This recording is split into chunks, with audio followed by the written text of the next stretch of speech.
বাংলাদেশের রাজনীতিতে গত কয়েক দশকে ইসলামিক দলগুলোর মধ্যে কোনো ঐক্য ছিল না।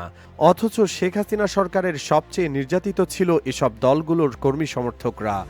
এবার নতুন করে আলোচনায় জামায়াতে ইসলামী, ইসলামী আন্দোলন দুই অন্যতম ইসলামিক দল। দুদলের পক্ষ থেকে ঘোষণা দেওয়া হয়েছে ভবিষ্যতে মিলেমিশে কাজ করার।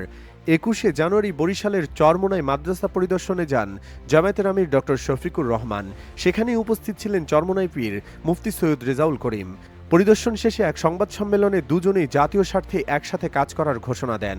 চরমোনার পরিবেশ নিয়ে সাংবাদিকরা প্রশ্ন করলে ডক্টর শফিকুর রহমান জানান, এখানের পরিবেশ অত্যন্ত সুন্দর, সবকিছুই ঠিক আছে। নির্বাচনের ব্যাপারে তিনি বলেন, আমরা ইসলামী দলগুলোর মধ্যে ঐক্য চাই, আমাদের মধ্যে ঐক্য গড়ে তুলতে হবে, এটাই আমাদের লক্ষ্য।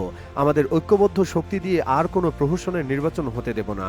দেশে 18 কোটি মানুষ রয়েছে, শতকরা 91 জনই মুসলমান। আমাদের উচিত ইসলামের বিধান মেনে একটি সুশাসন প্রতিষ্ঠা করা।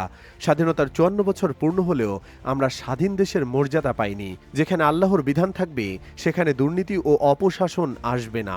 আওয়ামী লীগ সম্পর্কে প্রশ্ন করা হলে শফিকুর রহমান বলেন, আগে গণহত্যার বিচার হোক, তারপর জনগণ রায় দেবে আওয়ামী লীগের রাজনীতির অধিকার আছে কিনা। অপরদিকে সৈয়দ রেজাউল করিম বলেছেন, আমাদের ভিতরে আগেও ঐক্য ছিল, এখনো আছে, তবে এটা অব্যাহত রাখতে হবে।